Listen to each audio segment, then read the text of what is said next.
Meu povo, voltei. Estou com a mesma roupa porque gravei no mesmo dia, não porque eu deixei de tomar banho. Eu tomo banho, tá? Então vamos lá. Nós estávamos então, agora a gente vai para finalização, tá? Dessa atividade e aí na quarta-feira a gente retoma o trilhas. Tem muita gente falando que não recebeu ainda, que está preocupado. Gente, acalme o coração, tá?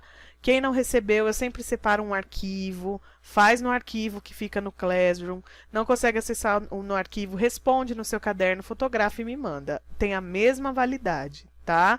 Os arquivos do Trilhas, eu coloquei lá o arquivo para você baixar o do 7º ano, tá? Na primeira atividade do Trilhas da aprendizagem, só baixar o PDF e acompanhar a leitura do texto lá. E para responder, responde no caderno sem crise, tá bom?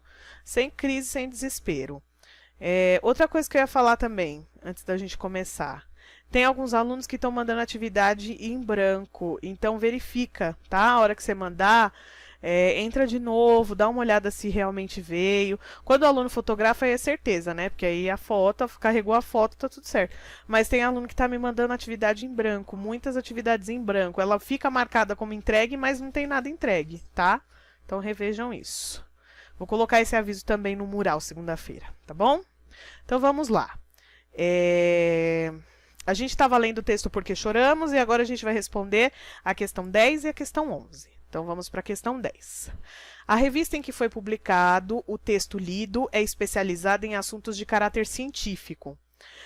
Tem como objetivo acompanhar o progresso da ciência e desvendar seus mistérios, divulgando pesquisas, invenções, curiosidades e tendências de desenvolvimento. Qual é o assunto central do texto? Qual é o assunto central do texto? Choro, né, gente? O choro e o percurso histórico, todas, né, as vertentes científicas que explicam o choro. Sem erros, sem problema. Essa questão B, releia o segundo parágrafo do texto, estabeleça a estratégia utilizada pela autora para tornar o assunto acessível aos leitores leigos. Essa pergunta é repetida, tá? A gente já fez ela. Já fez ela é péssimo, né? Nós já fizemos essa questão na 6, tá? Então, essa você não precisa fazer, você vai pular. Ok? Certo? Então, você vai fazer a questão A e a questão C da 10. A B, não, tá? Muitas vezes os cientistas recorrem, essa é a C. Muitas vezes os cientistas recorrem aos especialistas do assunto abordado para comprovar suas teorias e reforçar a credibilidade para o futuro leitor, como percebemos no terceiro parágrafo do texto. Quem é o especialista que reforça o estudo? Porque ele é relevante para o assunto em questão. Então, vamos lá no terceiro parágrafo e vamos fazer a leitura do terceiro parágrafo. Então, vamos lá. Ó, como que a gente conta o parágrafo? O espaço da margem, né, gente? A margem está aqui. Aqui, esse espaçamento maior é um parágrafo. Então, a gente tem o primeiro, o segundo e aqui o terceiro. Então, vamos lá. Sim, A. O que mais intriga os cientistas em nossos dias é justamente esse terceiro tipo, exclusivo dos seres humanos, as lágrimas que são vertidas quando choramos para expressar algum sentimento. Ao contrário das basais e das reflexas, que têm um propósito bem definido, tais lágrimas não trazem nenhum benefício especial para a córnea ou para a superfície ocular. Por que então o olho, motivado por uma emoção qualquer, produz uma secreção? Pergunta o oftalmologista espanhol Juan Murubi del Castillo, da Universidade de Alcalá, em Madrid. A hipótese mais plausível, segundo ele, é que o choro tenha surgido antes da linguagem falada, como uma expressão mímica para comunicar a dor. Vamos voltar lá na pergunta. Quem é o especialista que reforça o estudo do choro? Juan Murubi del Castillo. Você vai colocar lá. O especialista é Juan Murubi del Castillo, tá?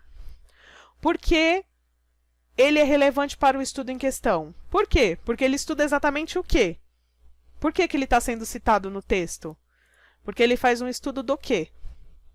Essa eu não vou dizer, né, gente? Pelo amor de Deus. Então, são duas respostas aí. Atenção, hein? Quem é o especialista que reforça o estudo e por que ele é importante? Por que ele é citado no texto? Por que o estudo dele é discutido no texto? Tá? E na questão 11, o desejo de tornar as descobertas científicas e tecnológicas acessíveis a um público não especializado fez surgir os textos de divulgação científica. Diante de tudo que estudamos até agora, com a ajuda do professor, escreva pelo menos 5 características marcantes do texto de divulgação científica. Primeira característica marcante, ele vai trazer um estudo científico, né? Com um embasamento científico, com argumentos, às vezes com vozes de especialistas, tá? Segunda característica marcante do texto científico, ele traz, como a gente viu lá no texto do Porquê Choramos, no texto do Porquê que a gente chora quando corta a cebola, ele traz uma linguagem científica. Ele é um texto bastante informativo, então ele vai trazer muitas informações e ele tem uma linguagem científica. Terceira característica, ele vai discutir para tentar esclarecer as dúvidas da sociedade. Então, o texto científico, ele sempre vai trazer uma descoberta de discussão aí social, tá? Quarta característica do texto científico, muitas vezes ele vai resumir um conhecimento com uma linguagem mais simples para acessar as pessoas, tá? E a quinta característica você vai pensar, tá bom? Já falei 4. Então, a quinta você vai pensar, tá? Então, pensa aí. Em todos os textos científicos que a gente viu, o que você viu lá que tem de importante que aparece em todos eles? Além das palavras, além da voz de uma pessoa externa, além de um estudo que é discutido em sociedade, além de ser informativo, que outra característica você notou nesses textos científicos? Né? Eles servem para quê na sociedade? Para que a gente lê texto científico? Tá bom? Aí você responde aí a última. As 4 eu já falei, hein, gente? Agora vocês fazem aí a última, tá bom? E aí, quarta-feira, que eu tô gravando esse vídeo na sexta, mas a gente vai fingir que hoje é terça, tá? E aí na quarta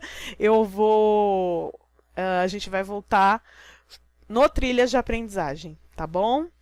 Fiquem em casa, se cuidem, até breve. Tchau, tchau.